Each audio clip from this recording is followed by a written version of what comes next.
Hello, writers. I'm Josiane Fortin, and today I'm interviewing Dr. Artika Tyner.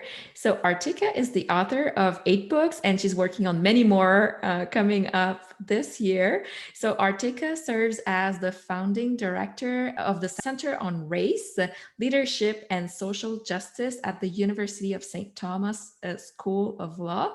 So, thank you so much for being with us today. I'm so happy to be talking to you because I wanted to touch on a different topic today, talking about racial diversity. And I feel like you're the best person to talk about this.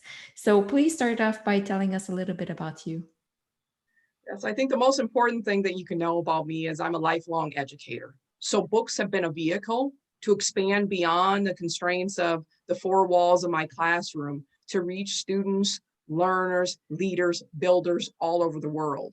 So my books are really an opportunity to shed light on and provide information around leadership development, around diversity, equity, and inclusion, civil rights topics, and it includes an intergenerational approach from writing the books for adults and career professionals and CEOs on how to continue to strengthen their leadership platform and forum that they've created and engagement, but also making sure that we are engaging young people. So my books go from those nonfiction self-help books and motivational inspiration around leadership and social justice, all the way to including picture books and books that embrace young people and their voice and reminds them that they're not too young to make a difference. So I think that's something unique. You rarely see that in approach. Someone either picking a specific genre, a specific audience related to books, but I'm looking to build a movement of everyday people leading change in their daily lives. What better way to do it? Through the pages of a book. Okay, so what you're aiming to do is communicating a theme and not like being tied to a specific genre. You want to talk to everyone. So you're like doing it in different versions for kids, for adults. And so that's really good for you. That's a good way to share that message that you have. And I want to go back to that day when you decided to write your very first book. What motivated you to do that? Well, I would say that day was met with fear and fright. I didn't know where to start, how to begin. I was nervous and I was uncertain. And I'm just like, oh, you have John Grisham, you have Alice Walker, you have all these big names. And where does my name fit as Dr. Tyner? So really the reality for me was writing a book, once again, was about a platform and creating a forum for engagement around leadership development. So my first book was The Lawyer is Leader, How to Plant People and Grow Justice. It was inspired by a research question that I was exploring on what leadership characteristics do we need to advance social change and what tools will we use. So really the book was meant to start a conversation with lawyers, but more importantly, everyone who is committed to justice to come together to start asking some of those critical questions, like what is in my hands to make a difference in the world? So didn't know exactly where to get started, how to begin. But one piece of advice that I would give everyone is to make sure that you're expanding your network and talking to people within your network about some of your dreams, visions, and goals. Because if we think about any tangible goal that we really will reach, it's about teamwork. So I went to my network. I started connecting with people in my network who had already written books, asked them, what did I need to know? And in fact, one of my professors, and he was just amazing in this process. He was a real cheerleader and champion for me. Not only did he teach me about the process, he shared his book prospectus and his proposals with me. He shared with me some of the folks in his network who could potentially publish the book. So that network who creates and opens doors for you is also critically important. Yeah, I like how you put it. Like I was scared at first, but then like I talked to the right people. Like people are willing to help us when we want to write books. And so that was a really good idea to get out there and talk to people about it. And I was wondering, why do you find it important to talk about this topic, like being inclusive and leadership and justice? What like it's almost like a life purpose of yours. Like I saw on your website, like you're a speaker too, you talk on this topic. So why is that important for you? I think for me, it's been my own life experience. I mean, even from that example of writing my first book, it was a collective vision. Other people were the cheerleaders. For instance, even our logo for Planting People, Growing Justice, that was one of my colleagues from my cohort. As we were writing our dissertation, she said, well, I see something else. And I said, well, tell me what you see. That way I can see with clarity too. She said, I keep seeing this tree, this banyan tree. And I said, well, tell me more. What do you see when because she said, the image that I continue to see when you talk about your research and your passion is the banyan tree. Describe it to me. She was like, what's unique about the banyan tree is that it grows new roots from its branches. So then it's the interconnectedness of the experience of a shared humanity and common destiny. And then for me, I'm like, hold on, this is where the ideas start to spur. And this is where innovation starts, creativity starts. As I said, pause. It reminds me of when I went to South Africa. And Archbishop Tutu talked about it, that we received a gift from Africa called Ubuntu, that a person is a person through others. And Dr. King talked about it, this inescapable mutuality that we have together as human beings and humanity. So this is just one example. If we talk about diversity and inclusion, that's exactly what happened in the classroom that led to our mantra, led to our tagline, and even the name of our nonprofit, planting people, growing justice. Now, I know when people first heard it, they thought I was talking about some FBI, sci-fi type of thing. They were like, what exactly is this? And I said, no, it's really about the essence of bringing ordinary people together and their ability to tap in their sense of agency to have an extraordinary impact in changing the world and circumstances around them. The true change, if we look at it through the course of history, is about people with purpose and action.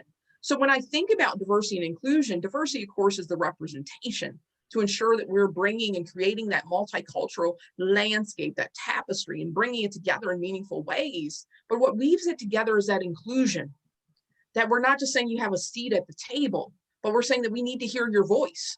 We need your engagement. If we look at it in the context of building a better society and building a better world, it'll take all of us. So I gave that little example of planting people, growing justice, but that's really the essence. That creativity that emerged that day in class didn't emerge from me. It emerged from people coming together and their experiences, coming together with their ideas, and coming together with that shared humanity and common destiny on how we could really build it together to manifest change. So when I think about inclusion, we'd be remiss of not putting it at the forefront on how we engage in our day-to-day lives. Okay, that makes sense. And as an author, I'm always wondering, well, for people that are not seeing me, I'm white, I'm from Canada, and I'd like to be more inclusive and supportive in my writing. But then, like, I can't write about things that I don't know. Like, I only write about my experience as a white woman in Canada. So, what can I do to include diversity in my book, or what can I do to be more supportive? I think it would be the same as if you were saying, I want to write a book in a different genre. Like for me, I told you that I primarily write nonfiction books. But if I'd like to start writing fiction, I have to learn more about how do I build a plot?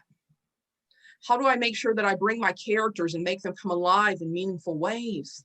How do I anchor that plot to take me to the conclusion? That looks radically different than the types of books that I write on civil rights history. So with that being said, if I was going in that direction, what would I do? I'd make preparation. I'd connect with other fiction authors. I'd learn more about my technique. And more importantly, I think it goes back to your previous inquiry. If it's around inclusion, I'd have to ask myself, what strategies am I using in my day-to-day life to promote inclusion?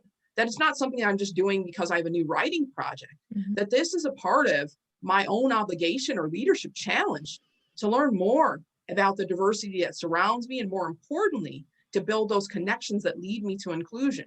So I'll give just one more example of what this tangibly means.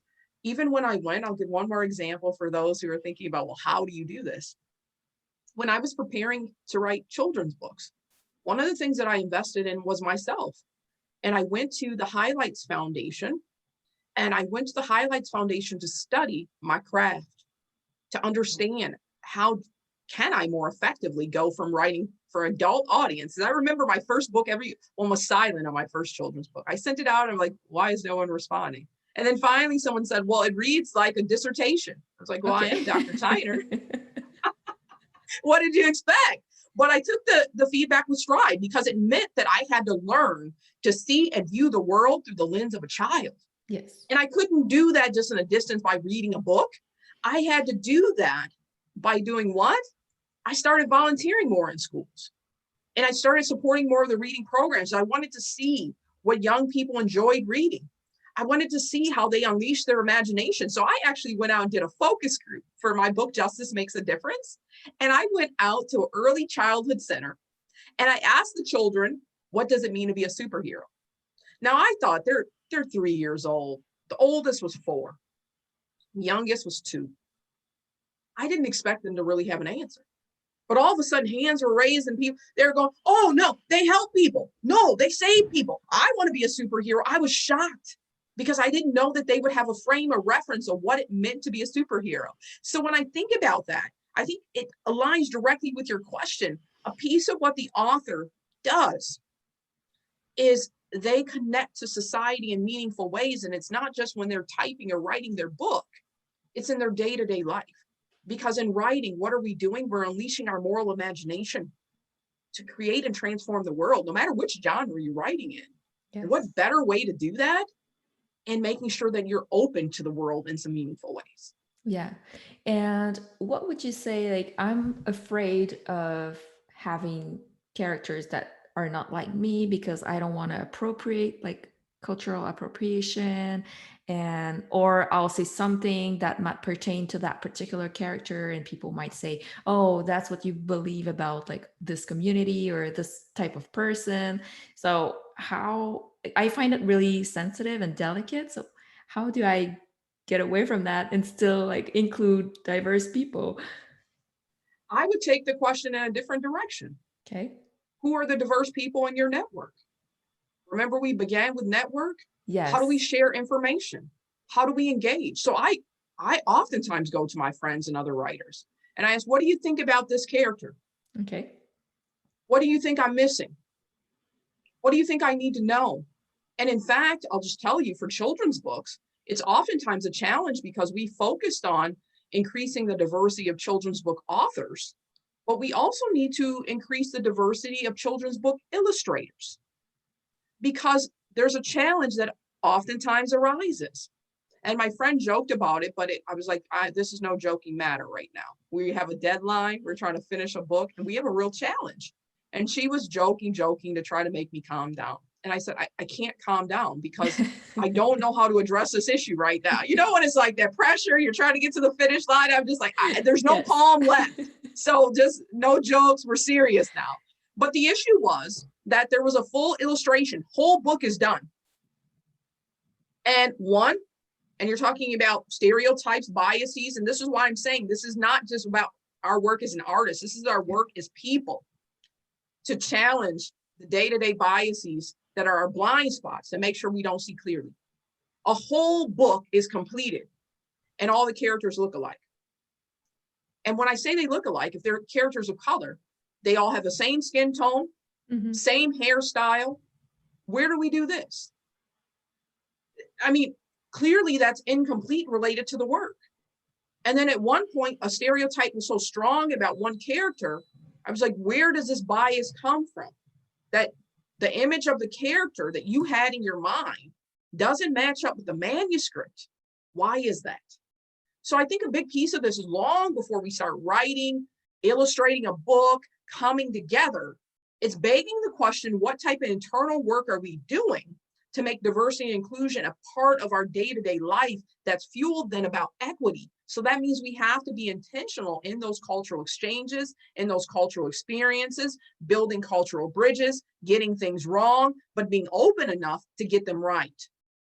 Yeah. So you're saying like the illustrator kind of had this image of a person, like what this person, was it a Black person in the book? Yes. And so the illustrator had kind of this cliche image and all the Black characters kind of look the same. That's so interesting. And so that's been an ongoing journey. What kind of illustrator, like, was it a Black person or was it a white person? Or do you think that relates to that? I think it does. Okay. Because like I said, we still need to increase diversity in children's book illustrators as well. Yeah. So when you are working then with an illustrator that doesn't have a frame of reference, doesn't have a relationship. So I know when I wake up in the morning and go look at my family, we all have different hairdos. Some people have textured hair. Some people have natural hair. Some people have straightened hair, some people have short hair, some people have long hair, some people have extensions. Hair is important in our community. So to create a book that doesn't take into account how much hair is a part of self-expression within the African-American community is a book that's definitely incomplete. Yeah.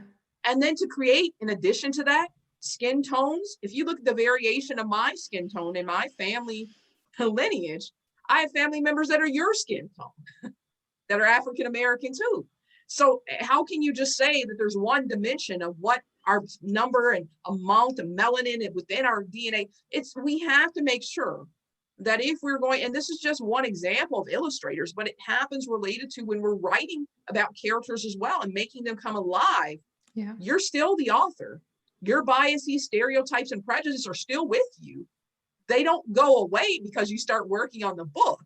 Here's an opportunity for you before you even get into a next book, next project, to make a commitment to say, okay, what am I doing to learn more about other cultures? How am I embracing difference? What can I do? And I can say, even as a person of color, even as a woman, those are two identifiers that would traditionally make me diverse, right?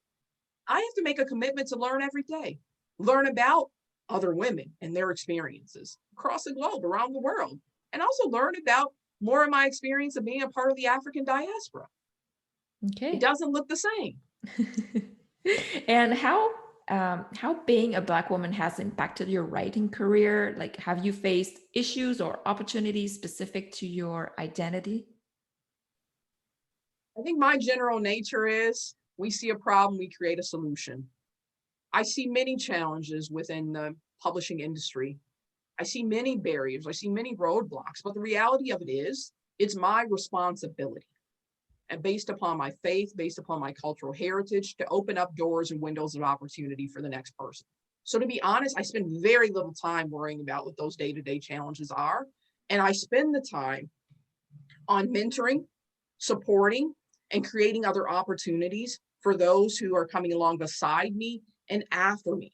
Because the reality of it is, we still have challenges in thinking about, for instance, for children's books. You're more likely to find on the cover of a children's book a Black dog or a Black bear than finding a Black boy or a Black girl as the main character and the protagonist. We have work to do. So those challenges for me have just turned into opportunities, and by God's grace, just continuing to move forward to do even more work to help us see each other more clearly and to help us to build those bridges that we need. Yeah. And at some point in my life, I was like, I don't see a color, I see a person. And what I was trying to say is that I wasn't judging people by their appearance. But then at another point, I've kind of heard that that was kind of racist, not acknowledging someone's color because it's part of your identity. So what would you say about that? Is it better? Like, is there a better way to do this? Like, what should I be doing? We're all on our own journey, and we'll have to take the opportunity to define what that is. I think the most important thing for me is that we embark on that journey and know it's our day-to-day responsibility. So the reality of it is, I can say, for instance, I don't see color and I'm colorblind. Well, as an attorney, I know that the law is not colorblind, and laws and policies impact people in disproportionate ways. Laws and policies excluded folks that look like me and my ancestors to being 3/5 a person in America, excluded our access to the ballot box. The list goes on and on and on. So I would really think that our time should be spent on thinking about this leadership challenge. Oftentimes our culture here, of course, in the US and in my small town, everyone goes, how is the sports team? What's happening with the snow? Because we get a lot of snow. How are the lakes? We have 10,000 lakes. All those things are beautiful. But the leadership challenge should really be, what are we reading? What experiences are we having to tear down some of the barriers and walls, to create opportunities for those windows, for those mirrors of the representation of people in books, but more importantly, to create those opportunities around community building. So I don't have an answer for that. I think it's something that we each have to grapple with in the sense of, and that's the process. And when you go through that process, I guarantee you'll come up with your answer of the direction that you need to go. But I can tell you, for folks who are challenging those types of statements, they're saying that you need a very specific and nuanced approach to grapple with the unique needs and the historical trauma and challenges of particular groups, whether it's a data-driven approach, whether it's going through history, that we need to focus on narrowly tailored solutions to address some of the challenges that we face today. Okay, And if we that makes say sense. all lives matter and everyone, we don't see color, we're not going to get potentially, this is what many of the folks who challenge those statements, they're saying we won't get to the point that will really address the real issues in tangible ways. Okay, that makes sense. Thanks for explaining. And I was reading your website and I noticed how you talked about going to Africa, going back, like looking at your ancestors. How, like, did you do a DNA test? Like, how did you know? And why are you fascinated by digging in your personal history? Well, I think just like that tree again, we'll go full circle. Your roots matter. Your cultural roots give purpose. They give the sense of identity, belongingness, and being African American and not having that documented history per se. Because for many of us, the history that we have is just documenting back to the transatlantic slave trade. It doesn't take us back to our tribe, culture, language, and land. So for me, it was a part of bringing wholeness to myself. And then once again, it's not just about me. You can see here that from everything that I said, it's about being a part of a community. So once I had the opportunity, yes, I did my test to trace my roots, a little genealogy test. Yes, I've gone back to the continent many times to build those connections, and definitely my spiritual and second home is Ghana and the Akwamu traditional land. So when I think about all those pieces, it helped for me to understand purpose and destiny in ways that I did not fully embrace until I stepped foot on the continent, going back home and traveling to South Africa. That was my first trip to the continent. And since then, going back and discovering those connections and helping to bring others on that journey. Yes. And so for me, it's a unique gift, once again, to not just the African diaspora, but for us all to understand culture, history, interconnectedness of the human experience. And you talked about Ghana. Are you like 100%? Like you must have like different like racial identities. Like how did you manage that? I've never done a DNA test, but I'm pretty sure I'm like really boring, like all French from France and they came to Canada and that's it. But like, did you have an interesting mix in your DNA test? Well, I think the beauty of the DNA test is that we all may be pleasantly surprised. Yes. I think that's the piece of it, because then it helps us to see more clearly that just the basic biology of it all, that we're 99.9999% the same related to our genetic makeup. But we've thrown in then the word race, which is a social construct that takes us in whole different dimensions related to politics, related to history, related to culture. But then we miss ethnicity and culture as a part of the human experience. And when you mix those two things together, you cannot see yourself clearly, nor can you see others clearly, because it's bound by history. It's bound by being that social construct of what's good, what's bad, and these binary things of who means more, who's more intelligent, all these pieces. We need to, in some ways, find ways to liberate ourselves and find more about the cultural and ethnic experience to help inform who we are. But in the end of it, connecting us back to our basic sense of humanity. So for me, if I think about what that really means, it means that I made a choice. And I'll quote Dr. Kwame Nkrumah to answer your question. He says, I'm not African because I was born in Africa, but I'm African because Africa was born in me. So he's connecting not race, not a political background or agenda.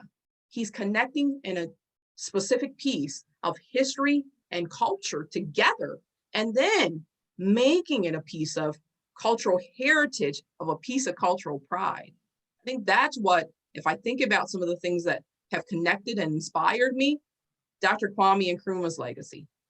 That's so interesting. Thank you for sharing. I'd like to know, how do you promote your books? Like, do you go on social media? You're a speaker. So what are the specifics? Yes, the book promotion is once again a day-to-day commitment. It's daily figuring out and working your marketing plan. The biggest piece of bringing the books to a broader audience is conversations like this that spark some interest. You'll get off we'll finish the podcast, we'll get off the line here, and you might say, I need to read her book, The Inclusive Leader.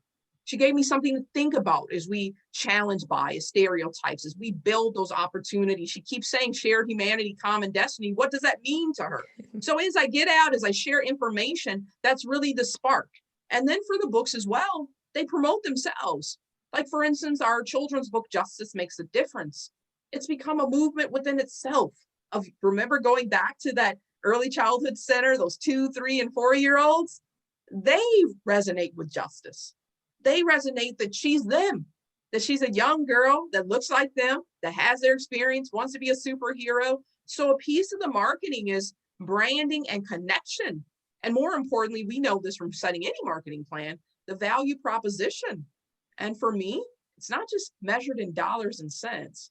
It's measured in changed lives, that we can see each other more clearly, that we can learn to play together, work together, celebrate together as one society. And how do we build that? We build it through education and knowledge. And where's one common place we can find it? In the pages of a book.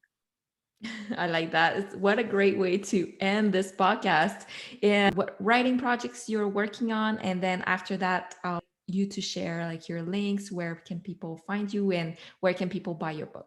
I am working on plenty of writing projects. So I'm working on the 10th anniversary edition of my first book, The Lawyer is Leader. So I'm excited about that, to share updates and some of the lessons learned, practical strategies on how to bring forth social change in meaningful ways. On the children's book side, there's a long list, but one of the ones that I'm excited about is a book called Aquia is Great. So Aquia means born on Wednesday. So part of the cultural tradition is that your name aligns with the day that you're born in some of the cultures in Ghana. So I was born on Wednesday, so of course I'm Aquia as well. So Aquia is a board book, but what I love about it being a book for the young folks that put their hands on it, bring it with them, start young.